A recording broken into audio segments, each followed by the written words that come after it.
Приветствую тебя, дорогой подписчик. На моем канале будет много интересного контента. Подписывайся, ставь палец вверх и оставляй комментарии. Солнце над Серенгети стояло в зените, превращая воздух в дрожащее марево. Анна Уилсон, вытирая пот со лба, забросила тяжелый кофр с фототехникой на заднее сиденье своего старого Лэнд-Ровера.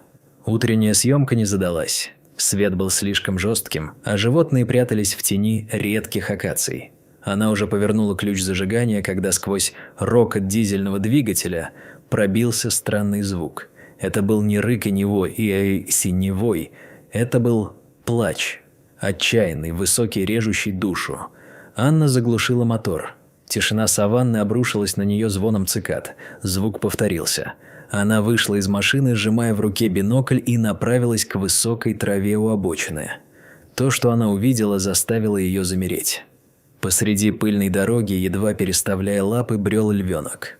Но он не был похож ни на одного из тех, кого она снимала за 10 лет работы в Африке. Его шерсть была белой, как облако, или как кость, выбеленная солнцем. Альбинос. Редчайшее чудо природы, которое в диком мире часто становится проклятием. «Эй, малыш», – прошептала Анна. Львенок поднял на нее голубые, полные ужаса глаза. Он не убежал. Наоборот, он открыл пасть и снова издал тот самый крик, от которого кровь стыла в жилах. Анна, опытный натуралист, мгновенно поняла, он не просто потерялся. Он умирал от страха и одиночества. Львята никогда не отходят от матерей, если с теми все в порядке. «Где твоя мама?» – спросила она, опускаясь на корточки. Львенок, которого Анна про себя сразу назвала Аши, на суахили это означало «жизнь», ведь он так цеплялся за нее, сделал неуверенный шаг к ней, а затем развернулся и побрел в сторону буша, постоянно оглядываясь. Он звал ее за собой. Анна знала правило – не вмешиваться. Но правило «не вмешиваться» перестает работать, когда видишь глаза существа, которое обречено на смерть без твоей помощи. Она схватила рюкзак с водой и аптечкой, заперла джип и последовала за белым комочком. Аши вел ее уверенно только первые полчаса. Вскоре его шаги стали хаотичными. Он тыкался носом в сухую землю, теряя запах. Анна взяла инициативу на себя. Она начала читать книгу саванны, сломанная ветка здесь, примятая трава там. Вскоре она нашла то, что искала. Глубокие тяжелые следы взрослой львицы. «Это она, Аши. Это София», – сказала Анна, указывая на отпечаток. «Идем». След привел их к реке Мара.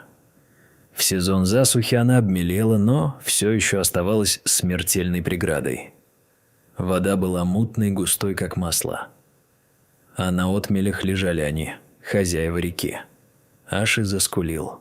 На противоположном берегу виднелись следы, уходящие вверх по склону. София переправилась здесь. Но для львенка это было самоубийством. Прямо по курсу, лениво открывая пасть, лежал Мбаро. Анна знала этого крокодила. Это был доминантный самец, шрамированный гигант длиной почти в 5 метров, переживший не одну засуху. Его желтые глаза неотрывно следили за белым пятном на берегу. «Даже не думай», – прошепела Анна. Мбаро шевельнулся, скользнув в воду. Рябь пошла к берегу. У Анны было всего несколько секунд. Она сорвала с пояса мешочек с вяленым мясом и ее собственный обед. И, размахнувшись, швырнула кусок как можно дальше влево, в заросли папируса. Шлепок мяса о воду сработал как стартовый пистолет. Мбаро, движимый инстинктом, рванул на звук всплеска, увлекая за собой 2 других крокодилов поменьше. «Беги!» – крикнула Анна. Она подхватила Аши, который в ужасе прижался к земле, и, подняв его над головой, вошла в воду. Ил засасывал ботинки. Сердце колотилось где-то в горле. Каждая секунда казалась вечностью. Когда она выбралась на другой берег и опустила дрожащего львенка на песок, позади раздался мощный щелчок челюстей Мбаро, сомкнувшихся на пустом месте там, где они были мгновение назад. Переправа отняла последние силы. Солнце стало безжалостным. Аши начал спотыкаться.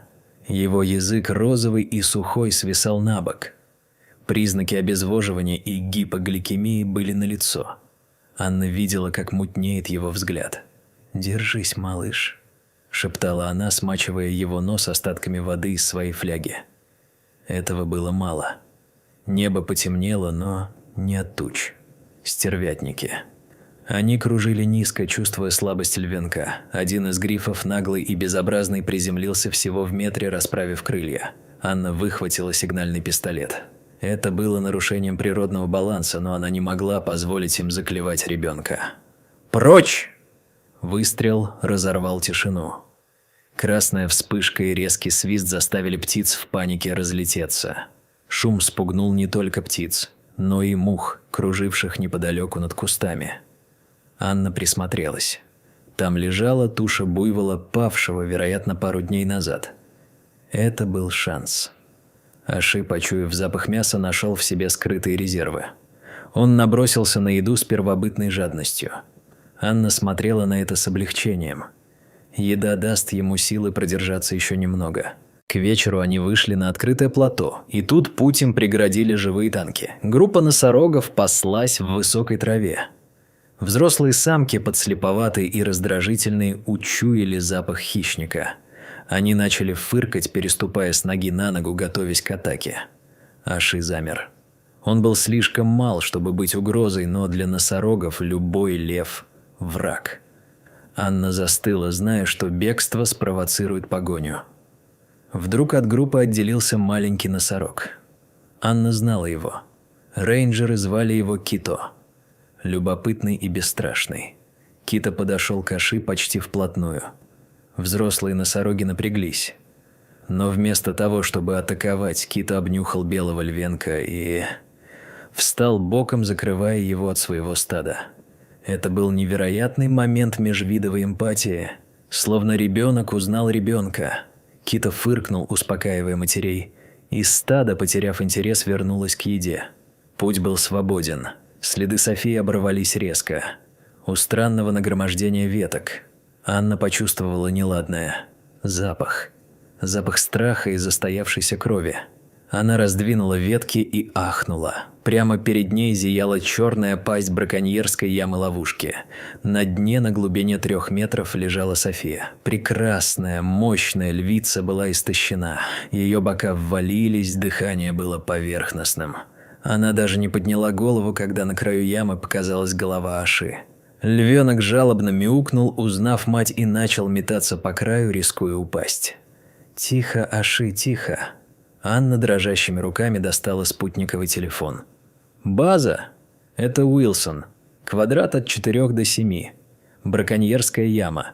Внутри львица. Состояние критическое. Нужна группа эвакуации и ветеринар срочно!» Ответ был сухим. «Принято, Анна. Будем через час. Держитесь». Час? У Софии не было часа. Она умирала от жажды прямо сейчас. Анна приняла решение. Закрепив трос за ствол старого дерева, она начала спуск. Внизу пахло сыростью и безысходностью. София слабо зарычала, но у нее не было сил даже поднять лапу. Анна медленно, не делая резких движений, достала миску и налила туда остатки воды. «Пей, девочка. Я не враг». Львица потянулась к воде. Анна сидела, прижавшись спиной к земляной стене, стараясь быть невидимой. И тут, в луче налобного фонаря, она заметила движение. По стене, прямо над головой львицы, спускалось нечто черное и блестящее. Скорпион. Огромный, черный, толстохвостый скорпион. Местные называли таких заряг. Тот, кто приносит конец. Его яд был токсичен и смертелен для ослабленного организма. Зарек замер, подняв хвост, готовый ужалить львицу, чья морда была в опасной близости. Анна не думала. Инстинкт сработал быстрее разума. Она схватила тяжелый камень с пола ямы и ударила. Удар должен был быть ювелирным. Промахнись она, и скорпион упадет прямо на нос львицы. Хруст хитина. Зарек упал, раздавленный в сантиметре от лапы Софии. Львица дернулась, подняла голову и впервые посмотрела прямо в глаза Анне. В этом взгляде не было агрессии. Там было спокойное, глубокое понимание, доверие. Солнце село, и саванна преобразилась. Тени удлинились, и из буша донеслись звуки, которые Анна ненавидела больше всего. Хихиканье, гиены, стая Ндумы. Этот вожак славился своей жестокостью и умом. Они почуяли кровь и слабость. Вскоре по краям ямы засветились десятки пар желтых глаз. «Прочь!» – закричала Анна, зажигая последний фальшфойер. Красный свет озарил уродливые морды. Гиены отпрянули, но не ушли. Ндума знал, что огонь погаснет. Они начали кружить, смыкая кольцо. Сверху, где остался Аши, послышался визг. Львенок был в опасности. «Нет!» Анна выстрелила из ракетницы в самую крупную тень, думая, что это вожак. Гиена с воем отскочила, но смех не прекратился. Она ошиблась. Ндума был хитрее, он прятался за спинами других, управляя атакой из темноты. Огонь погас. Гиены осмелели. Одна из них прыгнула вниз, в яму, но София, собрав последние силы, глухо рыкнула, и та отскочила. Однако главная битва разворачивалась наверху. Ндума вышел из тени. Он направлялся к Аши. Маленький белый львенок, дрожащий от ужаса, вдруг вспомнил, чья кровь течет в его жилах. Это была кровь королей. Когда огромная челюсть гиены раскрылась, Аши не побежал. С яростным песклявым рыком он бросился вперед и вцепился молочными зубами в чувствительный нос вожака. Ндума взревел от боли и неожиданности. Он мотнул головой, отшвыривая львенка, как тряпичную куклу.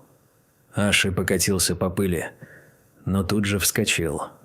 Анна, подтянувшись на тросе, высунулась из ямы. «Аши, ко мне!» Она успела схватить львенка за шкирку в ту секунду, когда стая готова была разорвать его. Она втянула его в яму, прижав к себе. Теперь они все были в ловушке. 2 львицы, 1 человеческая и детеныш. А сверху на них смотрели голодные глаза. Гиены готовились к массовому прыжку в яму. Это был бы конец. Анна закрыла собой Аши и голову Софии, зажмурившись. И тут ночь разорвал свет мощных прожекторов. Рев моторов заглушил хохот гиен. 2 джипа рейнджеров вылетели на поляну, сигналя и слепя хищников. Люди в форме выпрыгивали на ходу, стреляя в воздух. Стая Ндумы, трусливая перед лицом превосходящей силы, рассыпалась в темноте. «Анна, ты там?» Голос начальника спасательной службы звучал как музыка. «Мы здесь! Живы!» – крикнула она, чувствуя, как по щекам текут слезы облегчения. Дальнейшее происходило как в тумане. Веревки, носилки и укол седативного для Софии. Аши, который отказался отходить от матери, позволил ветеринару осмотреть себя только когда Анна держала его за лапу. Реабилитационный центр стал их домом на 2 месяца. София восстанавливалась медленно, но верно. Ее шерсть снова заблестела, ребра скрылись под мышцами. Аши рос не по дням, а по часам, превращаясь из испуганного комочка в крепкого молодого льва. Анна приезжала каждую неделю. Она сидела у вольера, разговаривая с ними. София узнавала звук ее машины и подходила к решетке, позволяя Анне чувствовать ее теплое дыхание. Аши же встречал ее как члена прайда, радостно тыкаясь головой в прутья. Но дикие звери должны жить на воле.